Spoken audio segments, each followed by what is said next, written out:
जय श्री राधे, जय श्री कृष्ण। कुंडलिनी शक्ति को जागृत करने की प्रक्रिया में हमने हमारे शरीर में विद्यमान 7 मुख्य चक्रों का अध्ययन किया है। पिछली वीडियो में हमने शरीर का संचालन करने वाली 3 नाड़ियों के रहस्य को जानना प्रारंभ किया था। इससे पूर्व हमने ईड़ा नाड़ी के बारे में विस्तार से अध्ययन किया। आज हम पिंगला नाड़ी के बारे में विस्तार से जानेंगे। पिंगला नाड़ी का स्थान भी ईड़ा नाड़ी की ही तरह आज्ञा चक्र से मूलाधार चक्र तक है। यह नाड़ी रीढ़ की हड्डी के साथ साथ होती हुई मूलाधार चक्र तक जाती है।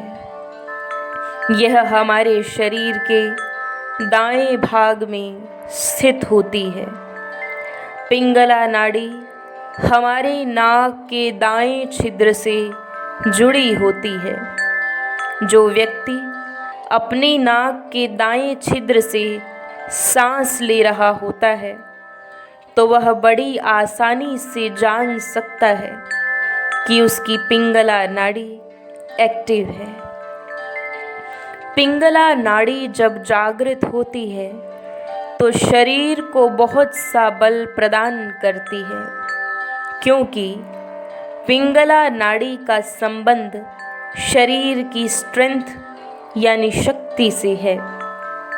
इसीलिए जब पिंगला नाड़ी एक्टिव होती है तो यह शरीर में बहुत सी ताकत भर देती है।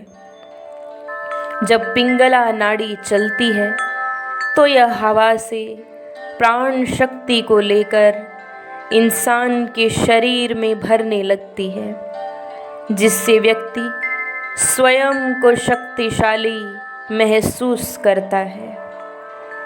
जो लोग जिम जाते हैं या बहुत एक्सरसाइज करते हैं, वो लोग उस समय इस नाड़ी के द्वारा दी गई शक्ति का प्रयोग कर रहे होते हैं। पिंगला नाड़ी शरीर में सकारात्मकता भरने का काम करती है। यह नाड़ी मनुष्य को शक्ति के साथ साथ खुशी भी अनुभव कराती है। इस नाड़ी को सूर्य नाड़ी भी कहा जाता है। जैसे सूर्य का प्रकाश सभी को एनर्जी से भर देता है, उसी प्रकार यह नाड़ी भी शरीर को एनर्जी से भर देती है। जिस व्यक्ति की पिंगला नाड़ी जागृत होती है, ऐसा व्यक्ति एक जगह टिककर नहीं बैठ पाता। ऐसे व्यक्ति में कोई न कोई काम करने की तीव्र इच्छा बनी रहती है। जो लोग शारीरिक रूप से परिश्रमी होते हैं, उनकी यह नाड़ी ज़्यादा समय के लिए एक्टिव रहती है। इस नाड़ी को नाग नागिन की कहानियों में नाग कहा गया है। इन कहानियों में देखा गया है कि ज़्यादातर बार नाग ही मारा जाता है, क्योंकि ऐसा कहें कि यह नाग या यह नाड़ी व्यक्ति को काम करने की शक्ति तो देती है, परंतु रचनात्मक और बौद्धिक समझ नहीं देती। रचनात्मक और बौद्धिक समझ ईड़ा नाड़ी के द्वारा ही प्रदान की जाती है। पिंगला नाड़ी मनुष्य को केवल उसी जानकारी का प्रयोग करने की शक्ति देती है जो उसने पहले पढ़ी हो, सुनी हो या खुद से महसूस की हो। इस नाड़ी की वजह से कुछ स्टूडेंट्स अपने आप को थ्योरेटिकल सब्जेक्ट के मामले में मजबूर पाते हैं, क्योंकि ऐसे विद्यार्थी विवरण आधारित विषयों को ज़्यादा सही प्रकार से याद नहीं रख पाते। जिस विद्यार्थी की पिंगला नाड़ी एक्टिव रहेगी, वह प्रैक्टिकल सब्जेक्ट को ज़्यादा अच्छे से समझ पाएगा, क्योंकि ऐसे विद्यार्थी लॉजिकल चीज़ें समझने में ज़्यादा सक्षम होते हैं। जिनकी पिंगला नाड़ी जागृत होती है वे शारीरिक रूप से शक्तिशाली तो होते ही हैं, लेकिन साथ ही साथ लॉजिकल भी होते हैं। जिन लोगों की पिंगला नाड़ी जागृत होती है, ऐसे लोग व्यर्थ की बातों की चिंता नहीं करते।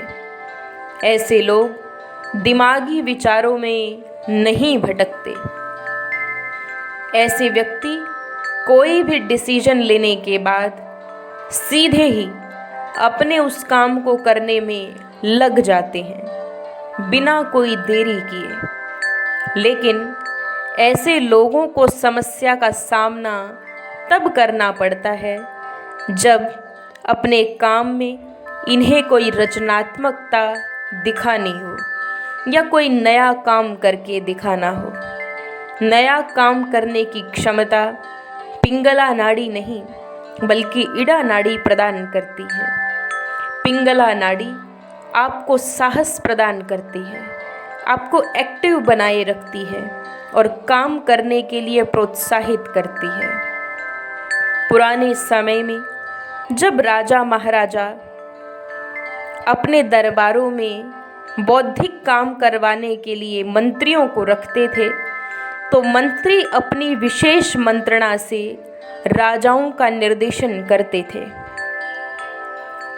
राजा अपने दरबार में ऐसे व्यक्तियों को ही मंत्री पद पर नियुक्त करते थे जिनकी पिंगला नाड़ी से ज़्यादा इड़ा नाड़ी जागृत होती थी, क्योंकि राजा महाराजा ज़्यादातर क्षत्रिय होते थे। उनका काम युद्ध करना होता था, जो कि सूर्य नाड़ी की प्रधानता को दिखाता है। लेकिन लड़ाई की पूरी योजना कैसे बनेगी, इसको उसके वे लोग सोचते थे जो सोचने में माहिर होते थे। जैसे चंद्रगुप्त मौर्य को चक्रवर्ती सम्राट बनाने में हर कदम पर चाणक्य अपनी इड़ा नाड़ी द्वारा उत्पन्न रचनात्मक एवं बौद्धिक ज्ञान से उसका मार्गदर्शन करते थे। पिंगला नाड़ी लेफ्ट ब्रेन से संबंध रखती है, इसलिए व्यक्ति तर्कशील बन जाता है, क्योंकि उसकी पिंगला नाड़ी लेफ्ट ब्रेन, जो कि तार्किक बुद्धि की शक्ति को जगाता है, को जागृत कर देती है। ऐसे लोगों को मैथ्स और अकाउंटिंग आदि पढ़ने में आनंद आता है। वो कौन कौन से उपाय हैं जिनसे पिंगला नाड़ी को जागृत किया जा सकता है, ये जानने से पहले अगर आप हमारे चैनल पर नए हैं तो हमारे चैनल दिव्य श्रद्धा भक्ति को सब्सक्राइब करें। वीडियोस की अपडेट को पाने के लिए बेल आइकन को प्रेस करें, और अगर आपको हमारी वीडियोस पसंद आए तो लाइक और शेयर ज़रूर करें। आइए जानते हैं वो उपाय जिनसे पिंगला नाड़ी को जागृत किया जा सकता है। सबसे पहला प्रयोग जो आपको करना है, नासिका के बाएं छिद्र को बंद करके केवल नासिका के दाएं छिद्र से श्वास लें। ऐसा आप जब चाहें तब कर सकते हैं, लेकिन यदि आपके शरीर में गर्मी की मात्रा बढ़ गई है तो आप यह प्रयोग कम से कम करें, क्योंकि इस प्रयोग को करने से शरीर में गर्मी की मात्रा बढ़ती है। यदि आपको सर्दी या ज़ुकाम जैसी समस्याएं रहती हैं तो आपको ये प्रक्रिया दिन में कई बार करनी चाहिए, जिससे आपको सर्दी और ज़ुकाम जैसी परेशानियों से मुक्ति मिल जाएगी। दूसरा प्रयोग जो आपको करना है वो है सूर्य नमस्कार। सूर्य नमस्कार करने से पिंगला नाड़ी नेचुरल तरीके से ही जागृत हो जाएगी। सूर्य नमस्कार का अर्थ सुबह उठकर भगवान सूर्य को प्रणाम करना नहीं है। हम यहाँ बात कर रहे हैं सूर्य नमस्कार प्राणायाम की। वास्तव में शरीर की कुछ खास एक्सरसाइज स्टेप्स को सूर्य नमस्कार कहा जाता है। सूर्य नमस्कार भी इसीलिए कहा जाता है क्योंकि यह सूर्य नाड़ी को जागृत करने का काम करता है। सामान्य रूप से आप कोई भी एक्सरसाइज करें जो दौड़ भाग से संबंधित हो, ऐसा करने से आपकी पिंगला नाड़ी तो जागृत होगी ही, साथ ही साथ आपकी इड़ा नाड़ी भी बैलेंस हो जाएगी।